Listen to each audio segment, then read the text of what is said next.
को सहते हुए यह बड़े बड़े पिरामिड आज भी 4500 वर्षों से अपना अतीत के साथ ग्लोरी से खड़े हुए हैं। और इन सभी पिरामिड्स को देखकर लगता है जैसे कि यह आज की मॉडर्न टेक्नोलॉजी और साइंटिस्ट को भी चैलेंज कर रहे हों। प्राचीन काल से ही इंसानों ने कई ऐसे मोन्यूमेंट्स बनाए जो आज भी साइंटिस्ट के लिए रहस्य का विषय बने हुए हैं। 7 वंडर्स ऑफ एशियन वर्ल्ड्स में पिरामिड्स ऑफ गीज़ा सबसे पहले नंबर पे आते हैं और आज सिर्फ यही इजिप्टियन एशियन वंडर्स 4500 वर्षों से बचा हुआ है। हर मुसाफिर जो पिरामिड्स को विजिट करते हैं उन पिरामिड से सम्मोहित होकर उनके दिमाग में एक ही प्रश्न उठता होगा कि यार इतने साल पहले आखिर इतने भयानक और भारी पत्थरों को कहाँ से लाकर और इन्हें उठाकर इतने विशाल पिरामिड्स बनाए गए होंगे। यह 5,92,000 स्क्वायर फीट तक का एरिया कवर करता है और लगभग 20 लाख स्टोन के पत्थरों के ब्लॉक से बना हुआ है। हर लाइम या ग्रेनाइट से बना पत्थर हाथियों के वजन से भी ज़्यादा 10 से 20 टन के थे और कुछ तो 50 टन से भी अधिक थे। यह सभी पत्थर जिनका वजन टनों में होता है, इनको 500 फीट की ऊंचाई तक, जो कि आज के दौर में लगभग 50 फ्लोर की बिल्डिंग होती है, इतनी ही हाइट तक आखिर कैसे पहुंचाया गया। दोस्तों, आज की इस वीडियो में इसी बात से पर्दा हटाएंगे जिससे अभी तक हम सब अनजान थे। तो बने रहिए हमारे साथ अगले कुछ ही मिनटों तक, क्योंकि आज का यह वीडियो बहुत ही रोचक होने वाला है। दोस्तों, कई लोगों का मानना है कि पिरामिड्स केवल इजिप्ट में ही हैं। ना ही पिरामिड सबसे ज़्यादा इजिप्ट में है और ना ही सबसे बड़ा पिरामिड इजिप्ट में है। सूडान में सबसे ज़्यादा 255 पिरामिड्स हैं, जो कि इजिप्टियन पिरामिड से भी 500 साल पहले बनाए गए थे। वर्ल्ड का सबसे विशाल पिरामिड चोलुला है, जो कि मैक्सिको में है।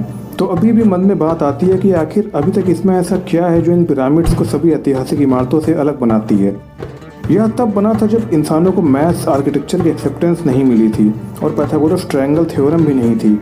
पिरामिड्स को इतना विशेष इसलिए बताया जाता है क्योंकि यह इजिप्ट में गीज़ा की जिस जगह में बना हुआ है वह दुनिया की east west north south parallel intercepting point यानी चौराहे के बीच में बना हुआ है। मतलब उस जगह को पूरे पृथ्वी का सेंट्रल पॉइंट माना जाता है। और पिरामिड इतने अलाइंड हैं कि यह नॉर्थ पोल को फेस करते हैं और उस जमाने में मॉडर्न साइंस कैंपस के बिना ऐसा करना बहुत ही आश्चर्यचकित काम लगता है। अब सभी लोग सोचते होंगे कि आखिर इतने बड़े पिरामिड्स को बनाने की ज़रूरत ही क्या पड़ी। एनीवे फ्रेंड्स, उस समय देश में राजाओं का राज था, उनको फेरोवास भी कहा जाता था। वहाँ की पुरानी मान्यता लोगों में यह थी कि जब लोगों की मृत्यु हो जाती है तो आफ्टर लाइफ या पुनर्जन्म होता है, इसलिए वहाँ कब्र का निर्माण करवाया जाता था और उनके साथ रोज इस्तेमाल करने वाली वस्तुओं को भी साथ में दफना दिया जाता था।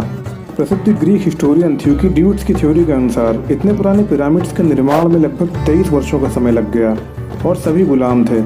इस थ्योरी को मॉडर्न रिसर्चर्स नहीं मानते। इसको बनाने में कई लाख वर्कर्स लगे जो कि किंग के प्रति ऑनेस्ट थे, जिन्होंने खुद की इच्छा से इतना अच्छा काम किया। इनका सबूत यह है कि वहाँ पर काफ़ी पेड वर्कर्स के भी शव मिले हैं। काम करते करते जब उनकी मौत हो जाती थी तब उनको सम्मान देने के लिए फेरोवास के बगल में ही दफन कर दिया जाता था। ध्यान रखिए, पिरामिड्स ऑफ गीज़ा पूरी तरह से सॉलिड पिरामिड्स नहीं हैं।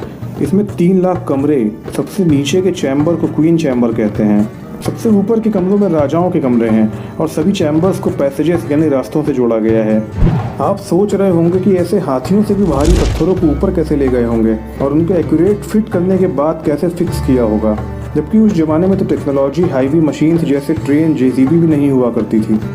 आर्किटेक्चर्स के अनुसार ढलान वाले रास्तों से उन सभी पत्थरों को ऊपर तक ट्रांसपोर्ट किया गया और उन पत्थरों को जोड़ने के लिए मोर्टार का इस्तेमाल किया गया। यह एक सैंड लाइन इजिप्टियन का बेस है जिसने ब्लॉक को जोड़ने का काम किया और कहा जाता है कि जब इन पत्थरों को जोड़ा गया तो इसकी मजबूती उन पत्थरों से भी ज़्यादा हो गई थी और शायद यही एक कारण रहा होगा कि वक्त की इतनी मार झेलने के बाद भी आज ये हमारे बीच मजबूती से खड़े हुए हैं।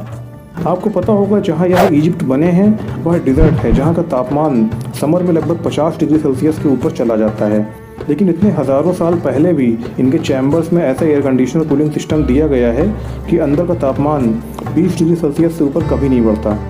आज पिरामिड्स देखने में तो मजबूत हैं लेकिन उतने अट्रैक्टिव नहीं। जब यह उस ज़माने में बनाए गए थे तो इनके ऊपर बाहर से इस्तेमाल किए हुए शाइनिंग स्टोन कैसिंग का उपयोग किया गया था, इसलिए रात के समय यह इतने शानदार चमका करते हैं। लेकिन 13वीं शताब्दी के अर्थक्वेक और चोरी की वजह से यह ख़त्म हो गए और सिर्फ रफ सरफेस ही देखा जा सकता है।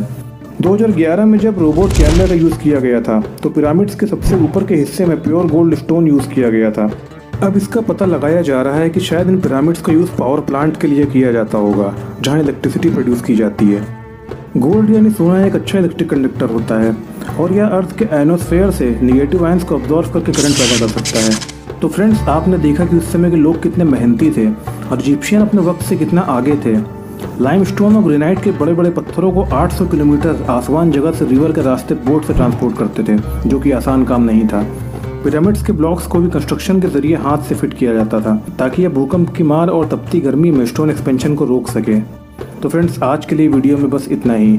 अगर आप और भी हमारी वीडियो ऐसी ही देखना चाहते हैं तो हमारे चैनल को तुरंत सब्सक्राइब करें।